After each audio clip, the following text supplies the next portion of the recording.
How's it going, my happy subscribers? It's your boy Marko, and I'm back with another Call of Duty commentary. Today we'll be going over my new updated classes from my previous video. My classes always change constantly, and so since I basically adapt from my last video, I changed my role to just becoming a strict AR player. So I changed all my classes to fit that role. And so I thought, I could do an updated class setup for you guys. So if you guys are an AR player, this can definitely help you out. Or if you guys want to learn how to use AR, well, that's basically what I use. Some of these classes are repetitive, and some of them are a little out there. But I'll be explaining each individual loadout and explaining why I use it or what map I use it for, and so on and so forth. So without further ado, let's just get right into it. So we got my domination classes. So the first loadout we have here is the Remington. One thing you know, they're all Remington except from the last one. But we'll get into that in a little bit. So we have a Remington with red dot and grip. The reason why I use grip instead of muzzle brake is because I just prefer accuracy over the damage. I'd rather have my shot on target than not have it on target. That's just and also I have better control over my weapon, and it basically eliminates all the recoil. It's easier to manage. So we got the Remington with the red dot and grip, like I said. We got a frag grenade. Like I said, this is for domination. Usually I use this class for maps like Strike Zone, and that's probably about it. Maybe Strike Zone, and maybe Freight, depending on the situation or the tempo of my team or the people I'm playing with. But this loadout is usually just for Strike Zone. So we got my grenade. I get hurl nades from courier to sea and whatnot. Then for perks, we got ready up. For all these classes, you're gonna see basically the three staples. It's gonna be ready up, silence, and focus. Because I'm using this loadout on a strike zone, quick draw will be necessary instead of using agility or marathon, whatever it's called. So quick draw, because it's such a small map, and usually on that map everyone uses submachine guns. Quick draw is very necessary, so I can get that faster aiming, try to get that, the ADS down faster than my enemies. I got dead silence again. Move around quietly. I get to sneak around the map. If I'm controlling B or something like that, I get to stay undetected by moving or not. If I move around, I can stay undetected. They can't sound horn me and stuff like that. I got focus is a must. Focus will definitely help me out on those long range shots as well as close range. But focus is basically a must for every single loadout you have. Then I have blast shield. The reason I have blast shield is because usually when I use an AR, I usually cap the home flags at the start of the game, and usually the enemy team will start chucking grenades like lethal or not. Yeah, lethal frags and semtex at you. So the blast shield helps you out a lot. I could always switch this out for a trophy system for a tactical, but I do like the lethal grenade.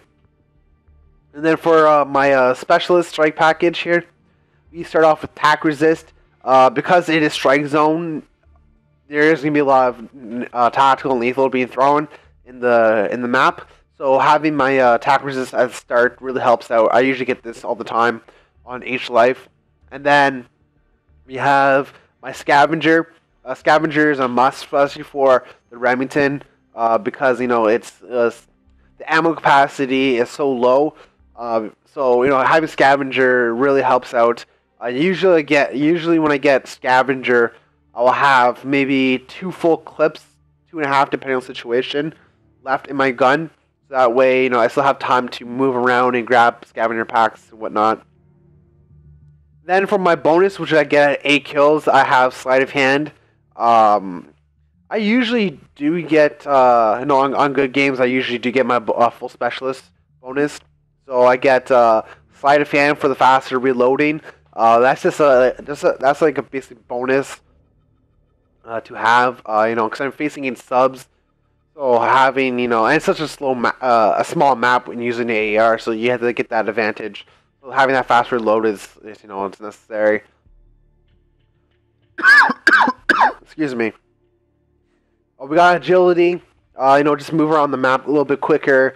If we're in strike zone and the flags keep on rotating, The agility will help me out move around the map a little bit more, or to move around to my home flag to get them off of A or C, whatever the situation will be. Then we have strong arm.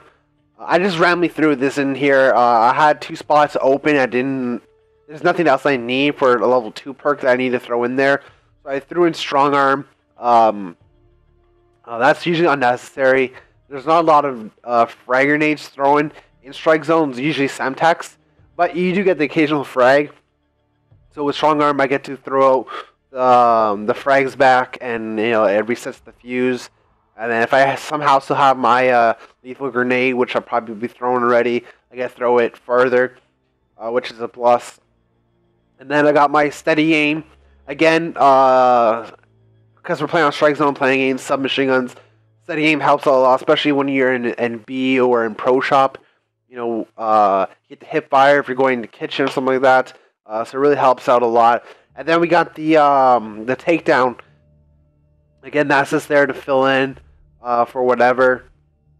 It's not really necessary for anything. I could take it off, but then I have 1 free slot open. So I just randomly put that in. I could put resilience, but there's really no falling damage in it, except for if you go on top catwalk. But usually you just jump on the truck and you're fine. That's why I just threw on takedown. Now my second class here is the exact same. It's just the blast shield switched out for the tactical. So again, maps like this will be strike zone. If it's in mid game, at the start of the game, I always bust this class out on strike zone if I'm using AR.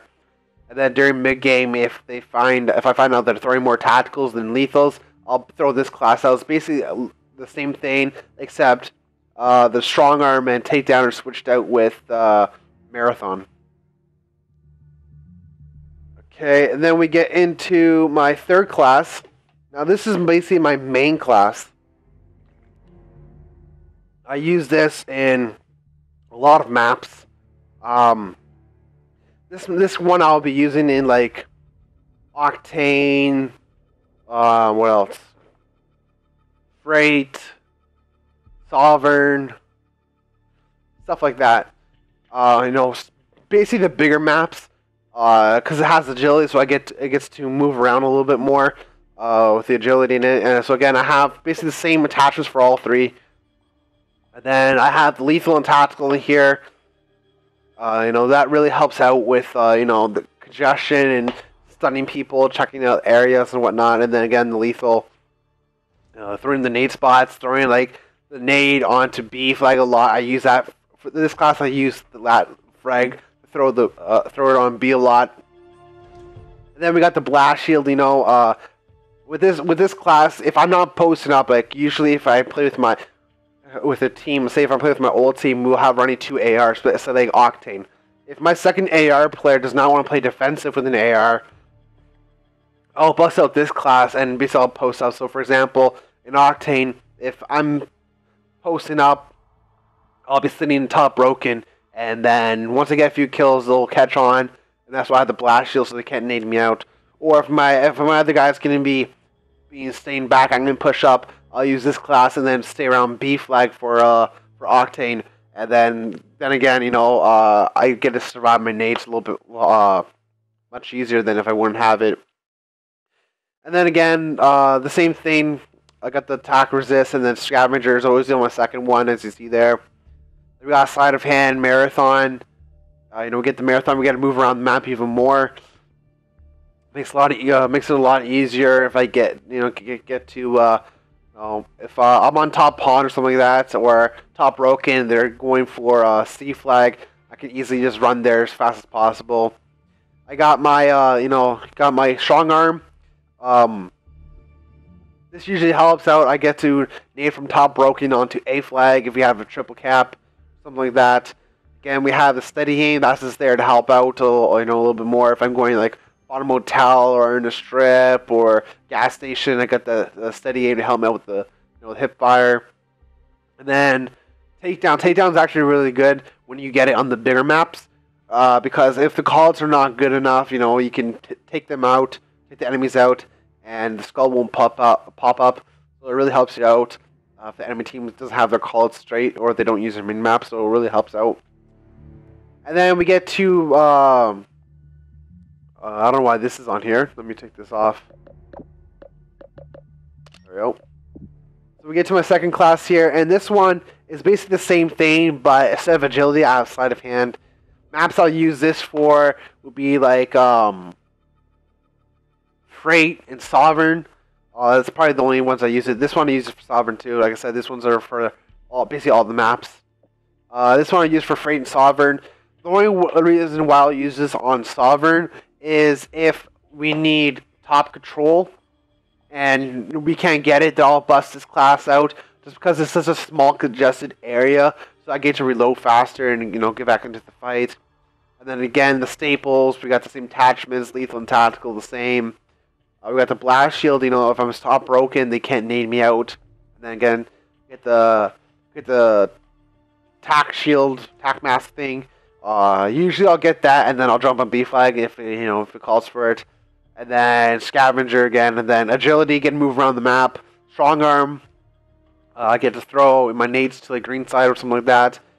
Again, steady aim, because we're in control in war room. It's just a small congested area, so having the sleight of hand, also having that steady aim really helps out against the submachine guns, because usually that's a submachine gun area. And we have quick draw, and that helps out, popping targets in and out really quick when they're on they're on blue and yellow street. Then we get into my thermal class. As you see, the attachment is different. We have thermal and grip this time. This class I'll be using for Freight and basically actually any map except for Strike Zone. And the only time I'll pull this class out is if the enemy team or my team will be using smokes a lot. So I get the red dot kind of thing, and then I get the thermal sight so I can see through the smokes. I don't use this class a lot. Reason being, if I was playing with my team or a group of guys, we don't usually use smoke, and the enemy team doesn't use smoke either. So I usually don't bust this class out, but when I do, it's a little tough to use for me because I'm not used to it. I'm not used to the thermal just yet for a fast-paced game. But for a Search and Destroy, I use thermal. I'm fine with it. But for a domination, fast-paced game, I'm not really too comfortable with it. But I am able to use this class. And then again, basically the same setup as before. Nothing new here. And then we got my submachine gun class. Now this class is basically for my rushing class. Like if we can't get the objective done, like when I roll on the team, I was the forward support player. Basically, I was pushed up mid map with my AR, being aggressive with my AR, stuff like that. So I kind of work close with the OBJ. So again, for this class, I'll use on Freight, Sovereign, and Strike Zone. And then we have Semtex. Usually I use Semtex for my submachine guns, and then I use frag grenades for my ARs. I got my tactical, my concussion grenade, and I got my staples in there. We've got the agility, move around faster, obviously. And then for my my strike package, we got steady aim right off the bat. Steady aim with the MTAR is really overpowered, so that's why I have it there. The scavenger again. Usually I have about 4 clips left when I get my scavenger, depending on situations, obviously. But it's just nice to have that scavenger there, so I know it's coming up after I get my my steady aim, so I don't have to worry about ammo. And then again, we have sleight of hand, we have quick draw, and then we have takedown, and then the tac mask. And usually when I use this class, I don't get hit with attacks a lot. Sometimes I do, but most of the time I don't. So having that there, I think it's a perfect placement. And then the takedown is there for because with this class, it's basically being very aggressive. So I get a kill and move around, get a kill and move around, get a kill and move around. And so just having the takedown when I kill someone and the skull doesn't pop up for their team really helps me out, because when they call them out, or when they call me out, and they look that way, I'm somewhere totally different on the map, and then they're just wasting their time looking. Anyways, so that's about it. Those are my new updated domination classes. Again, it's all Remingtons, nothing else. You guys are more than welcome to use any of these classes. You know, let me know what class you're using, and let me know how it works out for you if you're an AR player. Really, let's see, what class you like the most.